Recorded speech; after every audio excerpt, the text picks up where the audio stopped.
lovely people, my name is Emma and today I wanted to chat to you about some memoirs that I've read recently that I think are really great. Now, I'm someone who often says that I don't read many memoirs or autobiographies, and yet when I look back on my Goodreads I realise that actually a surprising number of them do sneak into my non-fiction reading, and I've not done a memoirs video in a really long time, so I thought I'd kind of round them up and have a chat about them. I have actually done a memoirs video in the past, which I'll link down below, which again were sort of favourites that I'd read at that point, so I definitely suggest checking it out, but these are completely different books from that video, so it's almost like a 2 videos in one kind of day. First book I wanted to talk about is Assata by Assata Shakur. This is an autobiography of a woman who was involved in the Black Panther movement, and it covers her childhood all the way up to sort of more modern day, but also specifically interlaced through that is her time being on trial for the attempted murder of a cop that she didn't actually do, and her friend was shot at the same time, and she was shot and was in hospital and then suffered police brutality while she was in hospital in the guise of being interrogated. So the book is kind of intercut between her childhood and kind of then her career and sort of how she got to that point with this trial and sort of her experiences with that.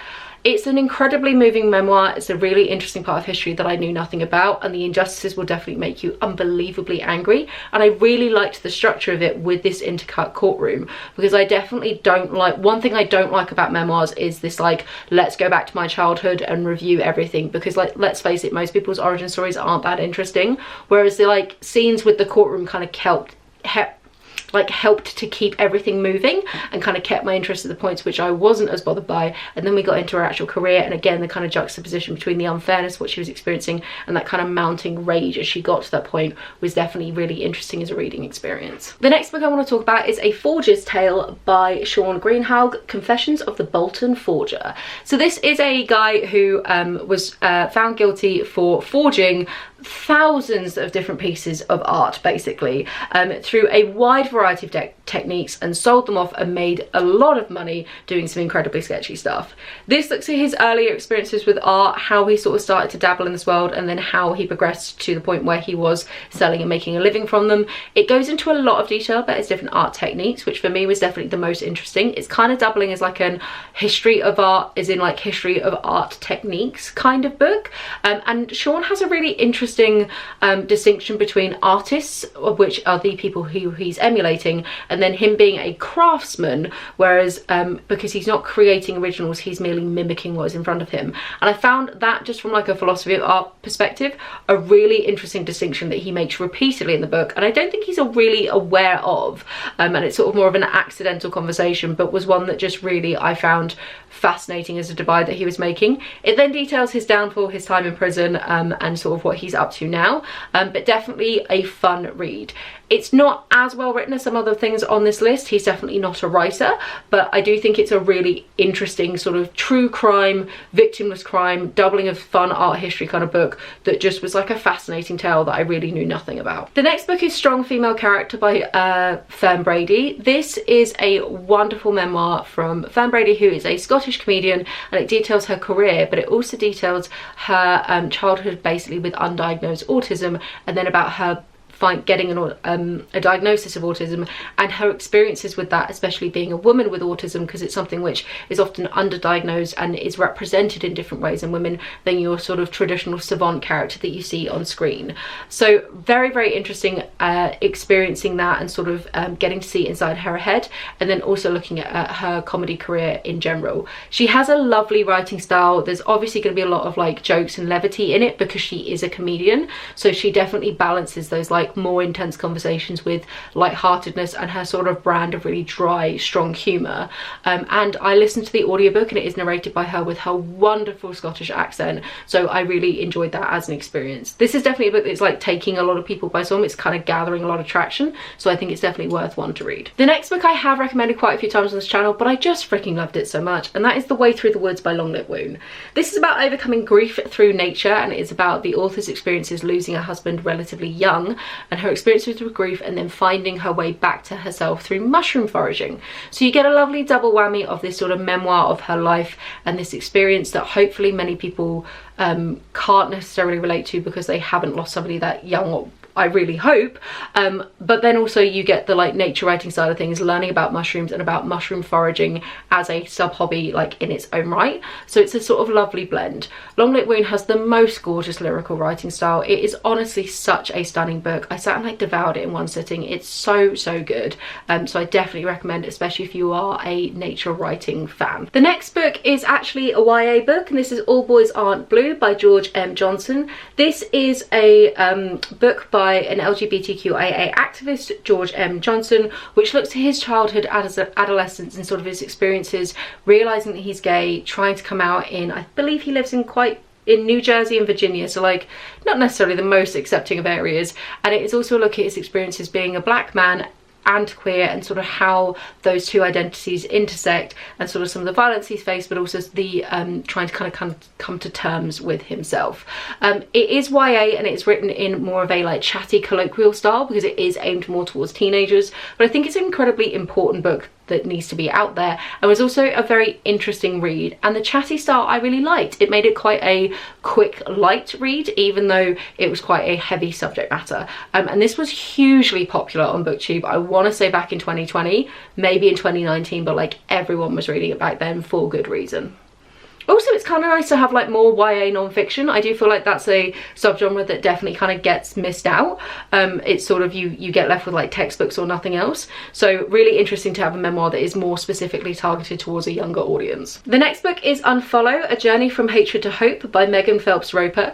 This is a woman who, she was born into the Westboro Baptist Church, which is an incredibly intense, basically cult, I think, over in America, that is a specific branch of Christianity that is basically incredibly angry and hates kind of everyone. Louis Theroux did a documentary on them, and the book does talk about Louis Theroux's like influence and coming into the environment, but they're like most famous for boycotting the funerals of people in the army because of like something to do with like the army supports gay people, which historically I don't think is very true. It's a very weird, convoluted form of logic.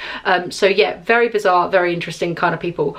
So this is a look at her time growing up in that environment, and sort of the conflict and experiences that she had trying to then leave, and how she got de-radicalized, and sort of the process of de-radicalization that she went through, but also that kind of conflict of, in her eyes, growing up in what was quite a loving family, then realizing that actually there was a lot of hatred to the external world, and sort of the way that those two worldviews ended up kind of matching up. It's a fascinating memoir. I listened to an audiobook. You can really feel like the emotion coming through from her. And again, it's just something which like I have no frame of reference for. So it's really interesting to be able to jump into somebody else's head who had these completely different experiences. I'm not religious, and I find religion strange in many ways. So this one, obviously they are an incredibly extreme version of it, but it was really interesting looking at how that shaped her relationship with God and faith as well. Then I want to talk about Heavy by Kiese Laymon. This is a glorious memoir. It is such a beautiful, lyrical, almost like spoken word poetry kind of book. It details Kiese's time as quite an overweight child, and then his experiences with his body, with growing up, I think in Southern America, I'm not 100% certain, and then him finding exercise but basically becoming addicted to exercise. It's also a look at his experiences as a black man, and sort of the way that connection with his body and sort of the racism that he suffered changed sort of the way that he viewed his body, in connection then with him being fat as well.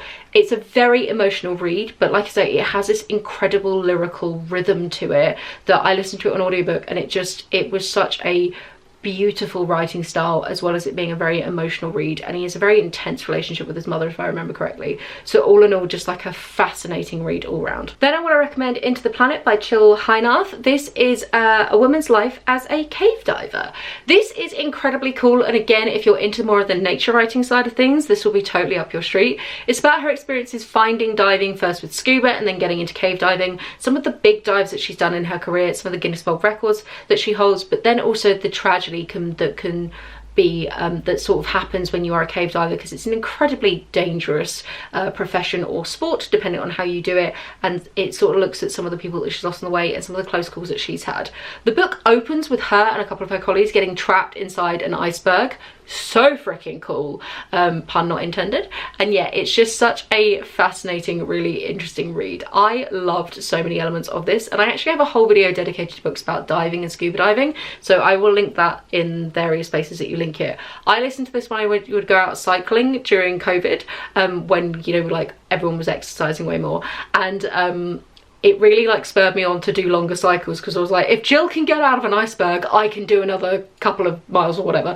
So yeah, really, really great read all around. And then the final book I want to recommend is How to Be an Anti-Racist by Ibram x Kendi. And I know what you're thinking, like, that's not really a memoir, but actually, so as well as it being a look at systemic racism and the ways that we all have implicit bias, it also doubles as a memoir of Ibram's life, because each chapter opens with a section from his life that is like directly relevant to the form of racism that he's talking about at that time, and it kind of goes and spans through his life. And I found that really interesting as a way of approaching this topic that definitely could be quite like antagonistic and quite difficult as a reading experience. These like sections that were talking about his own experiences in his own life were really, really fascinating, and for me were definitely like a more interesting way of engaging with a memoir, because like I say, I'm not normally a memoir person, and this was definitely one of the earlier memoirs that I'd kind of read. So yeah, really, really interesting book, and an incredibly important book, because it's definitely looking at like the ways that we need to constantly keep confronting our own beliefs.